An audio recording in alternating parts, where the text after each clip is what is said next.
Steelers offensive lineman Kelvin Beachum joining us. What's up, Beach? What's going on, Armen? How you doing, man? It's all good. How's the radio road tour treating you, man? It's beautiful. I didn't realize it was like this. It's very busy.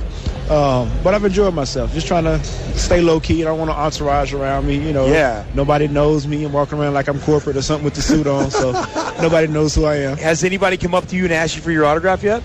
Nope. Not really? Yet. No, I told you nobody knows me, man. They see the baby face and they're like, oh, he don't play football, so I just take it like you have a baby face. But also, for an offensive one, lineman, though, that's a compliment. It is a compliment. Ain't nobody touched my face yet. Well, I'm saying, not just that. Not your face, fool. Nine times out of 10, the only time you hear an offensive lineman's name is if he gave up a sack or something. That's See, good. everybody's Exactly. like, Beach, who? Well, nothing ever happens on that side of the line. Hey, I got to keep it that way. There you go. I do find it weird that you keep trying to eat all of our sweets and our candy, though. You need to stop lying. When I sat down, I saw Skittles, I saw Snickers, I saw M&Ms, and I'm in training. I can't have no carbs, can't have no sugar, so, y'all trying to tempt me with Skittles, man. Y'all know what's going on with Skittles. People getting fined because they want to do Skittles commercials and stuff. Hey, man, taste the rainbow. Hey, at least I don't have to bribe you with Skittles to talk. There are other people in the NFL that you have to do that with. Steelers offensive lineman Kelvin Beachum, a buddy of mine. We've been friends since you were at SMU. Yes, sir. When'd you graduate from SMU? I graduated in 10 with my bachelor's and graduated in 12 with my master's. Dude, that's great, man. Yes, sir. Okay, so there are so many football players, and I tell the story on the air all the time. I had a best friend at Texas Tech who said, man, I'm going to go in the league, and he left without getting his degree. He eventually had to go back and get it. How did you stay the course? I mean, obviously you're an successful offensive lineman right now in the NFL. You don't have to have both degrees right now. You're smart enough to realize that later on in life, when your career is over, that's going to help you. But how hard was that to think of it that way then? You know Adrian Clem, who was at UCLA. That was your offensive line coach at SMU. At SMU. And he went to Hawaii, and then he played in the league. Left without a degree. Okay. So, man, I had somebody right in my corner that was taking me through, teaching me the ropes, teaching me what to do, what not to do. And I had a great support system. June was there, and like I said, June Jones, Clem really, sold a lot into my life. Frank Gans, before he passed away, really stressed the part about having education before you left. The league is going to be there. If you're a guy that's built for the league, you're going to be in the league. Beautiful. And they said, while you're in school, get as much education while you can. So when you're in school, when you're in the NFL, you're not having to worry about doing school and football at the same time. Because, I couldn't imagine trying to get a master's degree while I'm, training or I got a family now, so it's different. I was single. So I'm like, I got all my degrees that I need to have done before I get into the league, play in the league, have my family while I'm in the league, and move on like I need to move on, when times comes. Good for you, man. Steelers offensive lineman Kelvin Beachum with us, 104.5 The Team, live from Phoenix, Arizona, on Radio Row. Thanks to Bud Light, up for whatever. Beach, is the ultimate goal to get so big time that you don't have to answer Armen Williams' phone calls anymore?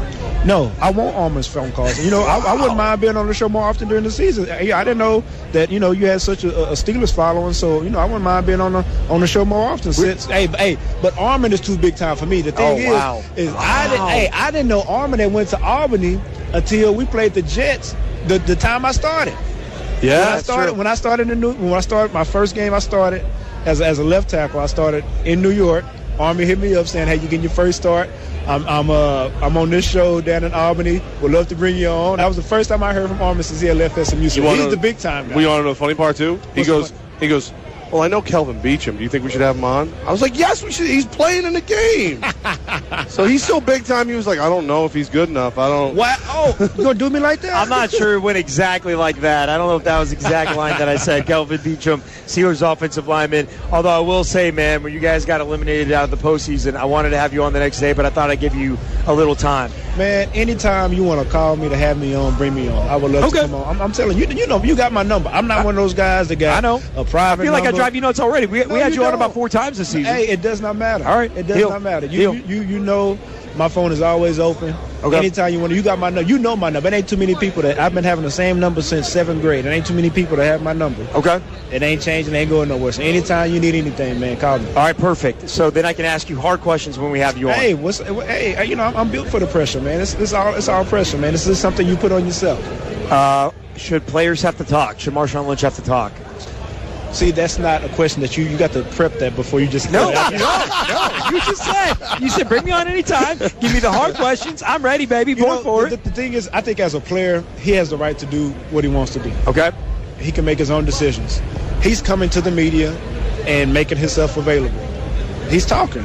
Now, whether you like the questions that or like the answers that he's given, that's for the media to decide. But to say he's a bad person or he's not he's not cooperating, I think he's done more than enough. It's times that I don't feel like talking to the media, and I keep it very blunt and I keep it very short. If I don't like a question, I keep it very blunt and I keep it very short. Can I interrupt you? Okay, you know what you do though? You answer the question. You answer the question. But it might be times where I answer the question with the same exact answer. That's okay though. Yeah. You said something, but in reality, you said nothing. Correct. Marshawn Lynch is disrespectful, and all he does is take his time and say, "You know why I'm here? I don't want to get fined." That's not constructive. You say things that are at least constructive. You at least answer. We talked to Brian Stork, center for the Patriots. Do you know him? I know of him. That guy's a blank hole. A blank hole? He is not a nice man. So we saw him on at Media Day. Yeah. And we tried talking to him. We asked him a question. He looked us straight in the eyes and he goes, "That's a dumb question. Don't ask me that." We asked stuff like, "How are you guys preparing?"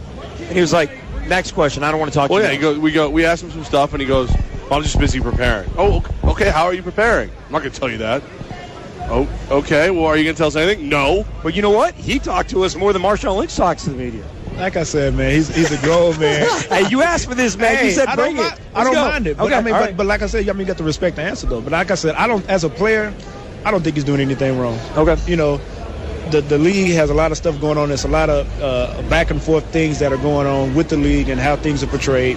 He was grabbing his crotch, but at the same time, the league is selling a picture with him grabbing his crotch, which is, hypocritical. Hypocritical, absolutely. So I'm saying, if you're going to really target the man, I'm like, finding him for not talking to the media.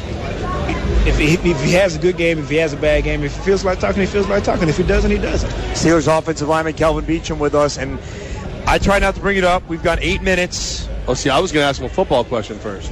I feel like we just. I feel like Beach's agent is kind of looking at us at this point. Do we have time? How much time we got? You got extra time? Do we have? How much time do we have with Beach right now? Oh, man, she's studying. All right, so we have 4 more minutes. Okay. So how would you like to handle this? I know this is going to be a brief answer. All right. LeGarrette Blount. What happened? Why did he act up to get off the team when clearly he still has skills and should be on the field? I think the organization made the right choice by going the way they did. No matter how mad you may get, no matter if your reps are getting cut, no matter if you're getting the ball or you're not getting the ball, you should never walk out on your team. We're coming into the locker room, he's walking out of the locker room. That should never happen. And I think the coaches did the right thing about going in the direction that they did. I think he's a great player. For me, it's kind of hard watching him be so successful, with the Patriots, that the way he's going about things right now, being in the Super Bowl after being on the team with us early in the year. So, I applaud him for what he's doing, but at the same time, I think the Steelers organization did the right thing at the right time, presented with the circumstances that they were presented with. Ding, ding, ding. It's perfect. No, that was a great answer. Yeah. I'm saying ding, ding, ding. All right. Here we go again, because every time Kelvin Beachum, Steelers offensive lineman, is on with us, Levack, pinstripe pants, always talks about how the Yankees are the best organization ever, and Beachum plays for some place called the Steelers. That you kind of argue that a little bit, right, Beach? Right, and I came with some All right, bring it. Okay. Beach has been tweeting us all week saying, "I'm ready for you guys." All right. So let me ask you this: how many Hall of Famers does the New York Yankees have? Oh man, the number off the top of my head escapes me, but it's quite a few. Wow. See, now you should have prepped me back a little bit. I said I was coming in with some research. All right, how many Steelers are in the Hall of Fame? Okay, just from the 70s. Just from the 70s, you have Mel Blount, you have John Starworth, you have Lynn Swann, you have Terry Bradshaw, you have Mean Joe Green. That's 5 right there in the 70s. Okay, and if you continue to go on, you got Jack Lambert, you have Damani Dawson, you have Rod Woodson, you have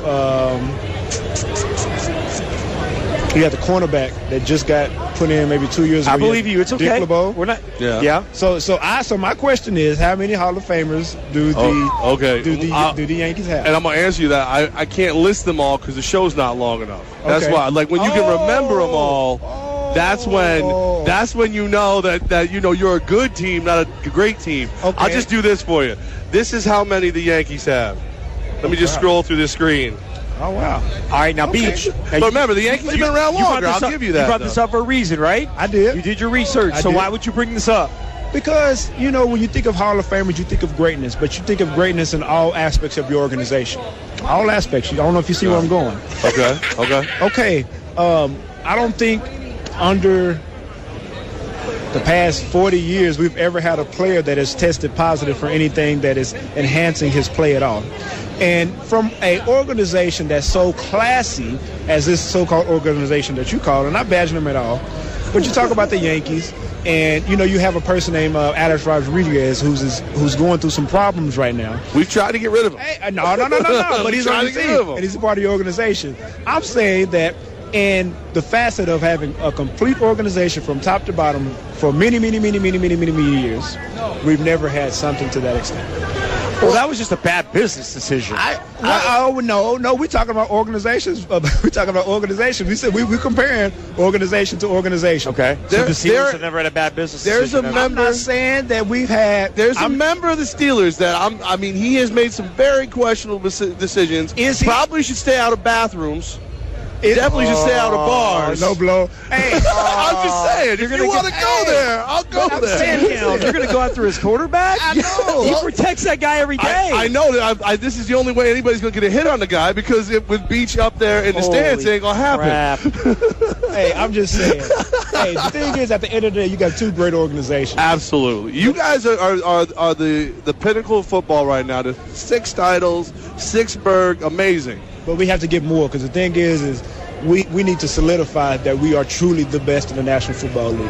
Absolutely. Having 7 will put us, 2 or 3 in front of a couple other teams. So we got a lot of work to do in a short amount of time. Which no one's ever going to catch the Yankees. I'm sure, but hey, whatever. Hey, this man's driven, man. Don't drive him any further. Beach is going to come back every time until he has one thing that just takes me out of my shoes. I'm going to just take it out of your shoes.